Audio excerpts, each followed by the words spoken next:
G'day and welcome to another edition of the Aussie Ideas Man. But this particular prototype is all-wheel drive, so we're launching with front-wheel drive first. Okay. So that'll be Will this be the same thickness? a little bit less thick. Okay. Yeah, a little less thick. That would be good, I think. I think so. Doesn't hold. Yeah, this one has a prototype, They don't need that thing in there. That's the cheap way of solving the problem. Their excuse was a lie. VC and things like sure. that. But Yeah. it definitely turns heads, I'll tell you what. Yeah. Sure. So, you go turning. Go right into this right lane here. Yeah. You're a pro. Have you ever driven a prototype vehicle before? I have not. This is my cool. first drive at a prototype vehicle. That's awesome. Yeah, it'd be good to see what the production ones are like. Yeah? Oh my gosh, it's going to be infinitely better. Just go straight here, we'll go left. Yeah, it looks so many changes that you've made. It's quite incredible. Yeah, just to scale up to production of something that everyone's going to love is awesome. So over the speed bump, just go kind of straight on the wheel, Yeah. and then go kind of slow. Sorry, man, I forgot to ask your actual role. Oh yeah, I do. I'm head of content, so I make all our social media posts so you can and send us all videos. the stuff we need. Yeah, I'll send you everything. Yeah. So we're gonna go straight over this speed bump, and then we're gonna go left Okay. back into the building. Okay. So yeah, the suspension's actually going to be way better as well. In this prototype, it's an in-wheel hub motor on this prototype. But It's a hub motor? Yeah, so you're gonna go right into here. Okay. I can drive it in too if that's easier, but I think you got it. Give me a go. I'm trying to smash it. Yeah, I think you're doing great. That would be terrible, wouldn't it? Yeah, you got a lot of clearance. You're good. Yeah. So there's a lot less unsprung weight in the production vehicle because it's not in-wheel hub motor, so it'll handle a lot better as well. Okay. This is really exciting. Yeah, this is great. Right here's perfect. Okay, mate. Wow. Just finished driving. It just feels like a normal car. It looks crazy, but when you get your head around like a paradigm shift in really what the automotive industry could be, why not have a car shaped like this? Why has no one else done it? Someone should have. But at least you guys are doing it. It was amazing. I can't believe the experience. It was incredibly stable going around corners. And I was kind of looking around on the road to see if people were staring at us, because I reckon people would have been, even more so than a Cybertruck. Thanks, guys. Loved it. Of course. It's only one wheel at the back. You would think it would be unstable, but you almost cannot roll it. Now, I've been told they have tried to roll it and they can't. Incredible, especially considering it has quite a lot of power. It's got 150 kilowatt, 200 horsepower from its single motor, but 200 horsepower for a vehicle weighing less than 950 kilograms. Well, yeah, that's a huge, huge amount of power.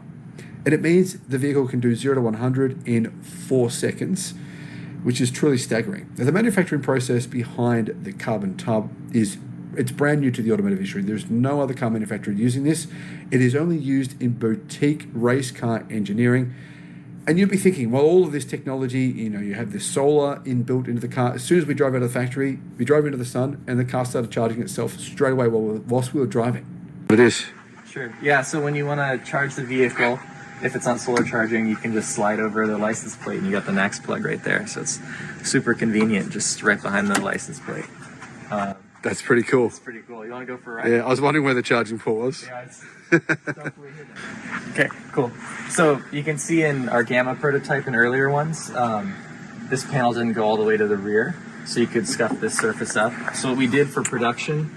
So this section here, basically, yeah. So what we did for production, you'll see here, is we moved this back quite a few inches, and now the solar panel also goes all the way to the edge.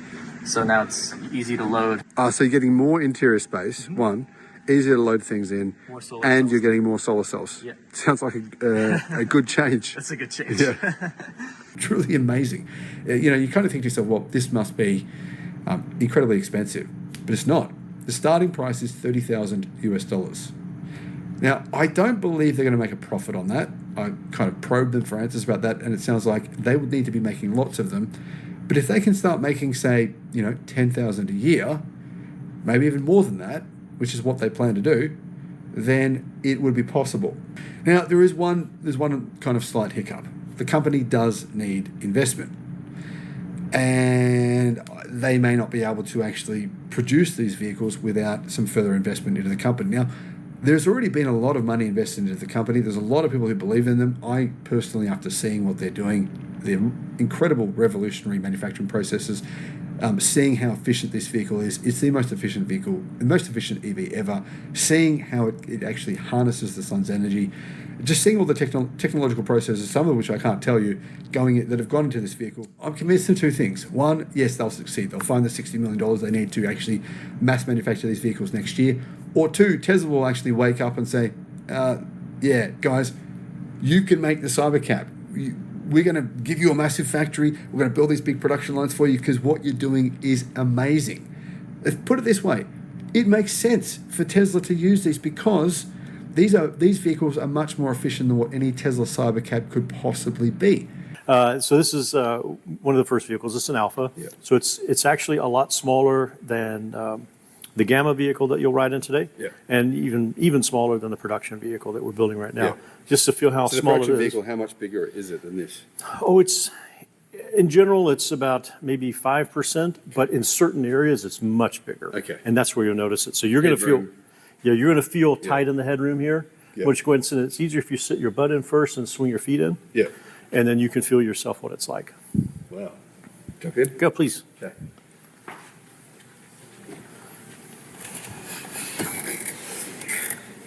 It's tight. It's a little bit like a Tesla. I mean, you've got the similar screen there, but it feels like I'm in sort of a performance car. I like the steering wheel. That's cool. Interesting. What's the weight of the prototype? 1,800 pounds, something like that. So less than a ton. That's amazing. And the battery pack size in this one? Oh, it's very tiny. I think it's around 11 kilowatt hours. It's a small prototype pack. Yeah, okay. In fact, all the Alphas and even Gamma have a very small, the same pack, but very small. It's about 10 kilowatt hours. 10 kilowatt. And this obviously is covered here in... And this is composite with glass, but the production is a full solar panel. Yeah, So, and it's got you'll see it's got a carbon back piece, so it's completely opaque. You won't be able to see out of it. Cool. Let's check that out. All right. Yeah.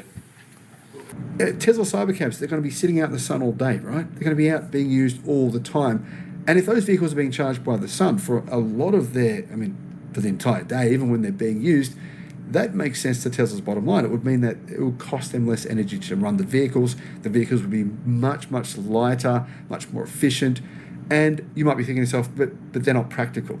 I mean, people are going to hail a Tesla cyber taxi. It's going to come and pick them up. They can't fit their suitcases in. They can't fit their stuff in. And that, to be honest, that's kind of what I thought. Initially, that's what I thought. Then I had a look at the boot space, and it's bigger than the boot space in a Tesla Model S. The boot is massive. You can literally sleep in there. It's big enough to put in a full-size mountain bike. I actually laid in the back. I couldn't believe it. The processes they've used to manufacture this vehicle have meant it is so space efficient that it has more storage space than even many SUVs. In fact, it's got more storage space than a Tesla Model Y. That's crazy. Now, I'm talking about boot space.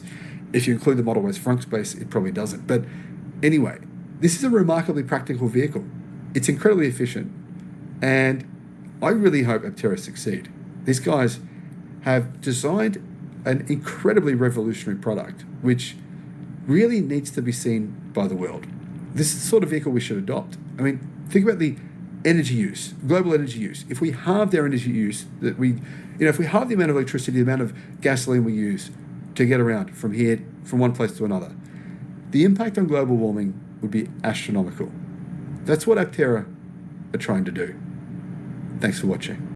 Anyway, that's all from me. Bye for now. Whether it be part 1, 2, 3, or maybe even 4. Till next time, stay safe.